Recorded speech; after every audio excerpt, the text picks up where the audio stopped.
I went and worked corporate for a little bit, had my little brother running my window cleaning business. I was doing more calls and stuff. I actually lived in Denver for 2 years. But I just moved back 2 weeks ago. So I was like, I'm done with the corporate. I want to be a full-time entrepreneur. So now I joined my uncle, and my last name's Model. So Good my last uncle, name. Thank you. My uncle owns a company called the Model Company, and they do financial planning, estate planning, things like that. And that's what I was doing in the corporate world. I was wholesaling financial products. So I was like, well, I want to be on the retail side now. Okay. So now I'm doing that full-time and the windows.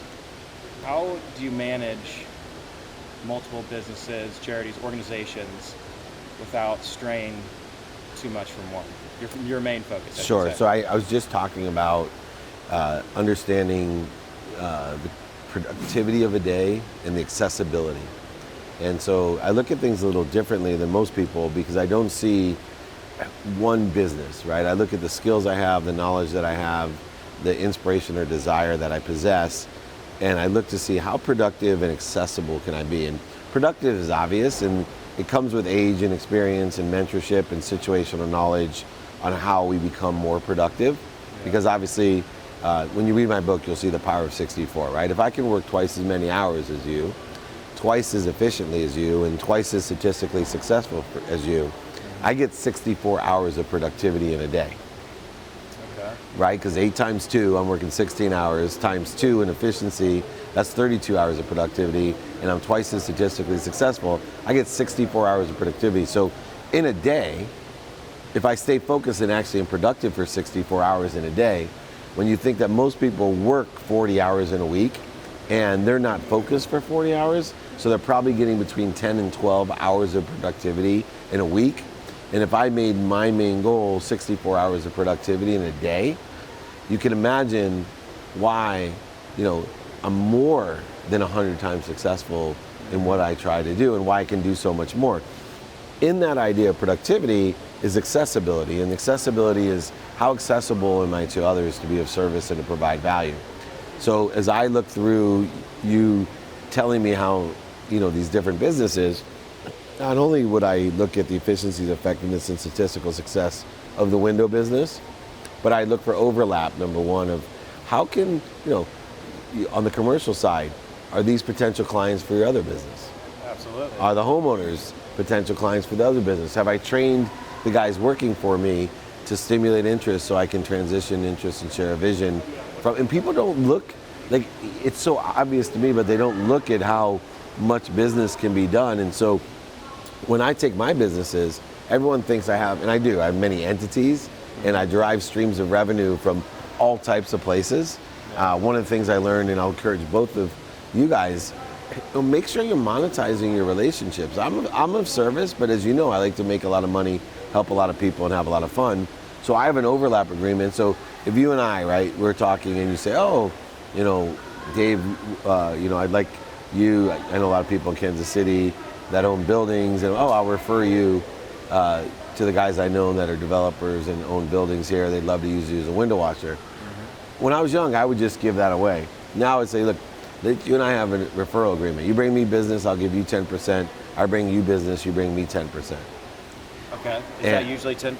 Because that's another thing I wanted to ask. It just varies. My standard agreement is 10% for a finder's fee, 20% for closing a deal for you, but it always varies by reason. Some guys don't make that much. Yeah. So it might be 10% of their 10%.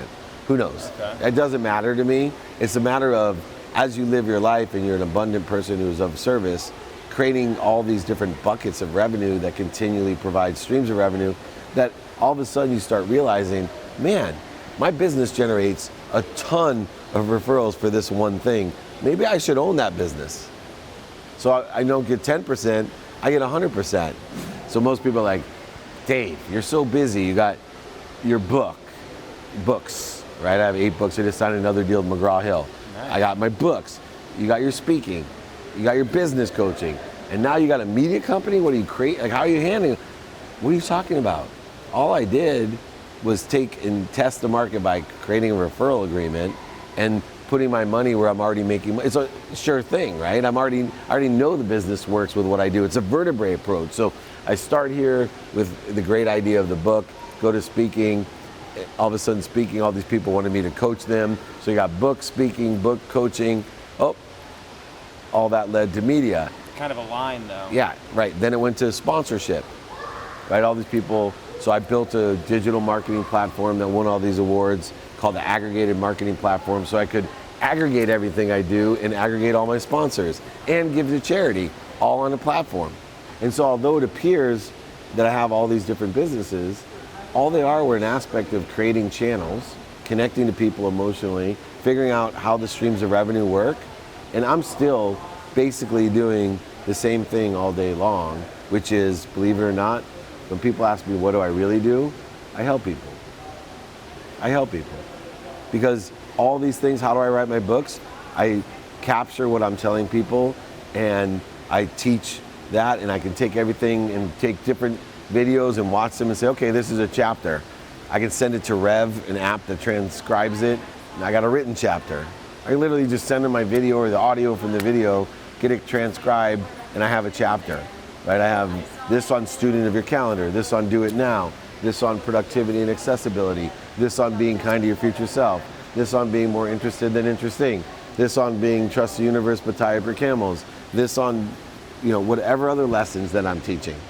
So I keep on writing books, and people are like, how do you have time to write books?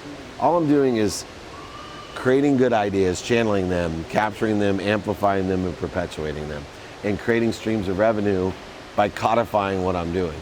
Basically, it's awareness, being aware of what I'm doing. Wow. And so in my mind, you're like separated so far, you're window washing from everything else. I didn't see it that way. I immediately said, okay, who's he's selling the windows? Are they customers for anything else he's doing? Any of you guys right now, I can say, you want to come work for me? I'm going to pay you 10%. All I want you to do is everyone that you meet, everyone, mark this, Brian, because this is really sharp. This is literally, I can do this for all of you. Everyone you meet, no matter what you're doing, window washing, financial planning, whatever, I just want you to tell them, hey, you need to talk to my mentor, Dave Meltzer. Why? Oh, you just need to talk to him. Why? He's incredible. Google him. Just need to talk to him. Okay.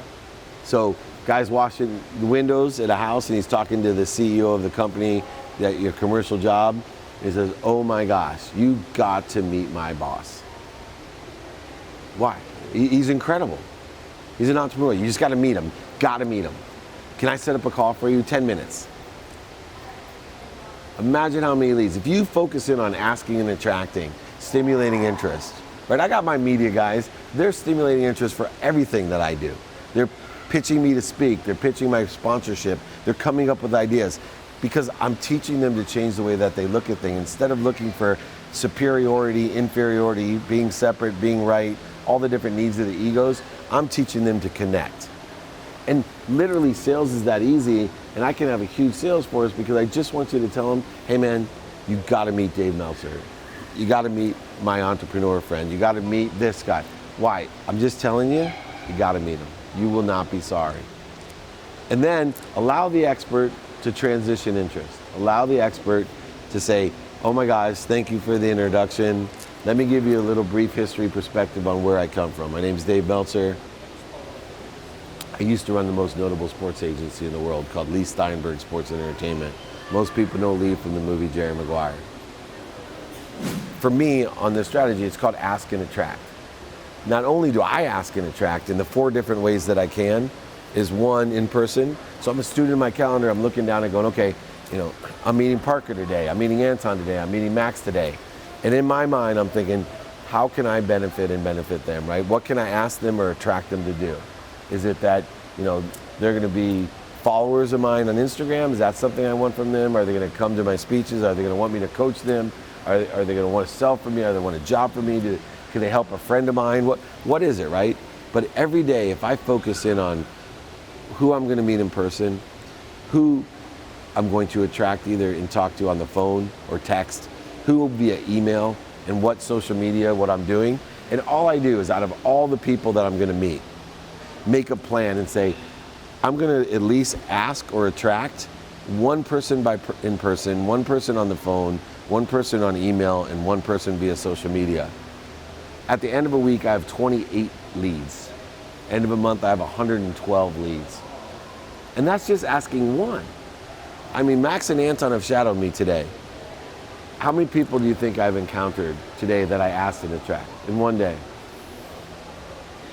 Way too many to count. Even if I took off my speech where there was, 100 and some people, pretend like I didn't do the speech, just individual people that I either was on an email, phone call, text, or in person. How many do you think? 30. If you take into account, because I'm blessed to be speaking, if you take into account what I did in person today, what I did on the phone today, text and phone calls, what I did via email today, and what I did social media wise today, I probably reached 500,000 people. All started by asking and attracting one person each way every day, being a student in my calendar, doing things now. I'm focused very specifically on the productivity, accessibility, and the monetization of what I'm doing all day long. And the key to it is, how do I stay inspired, right? The key is that I'm connecting to everybody, and literally all I'm doing, unlike other people, they allow themselves to depreciate in energy. I'm appreciating my energy. Appreciation is gratitude. I'm appreciating my energy. What does that mean? That every time that I meet someone like you, or that I'm feeding off of you, I am sucking off of you, your energy, because I'm so grateful that God's blessed me with 3 more people that I can help. And more, there's no way you're not inspired when you help people.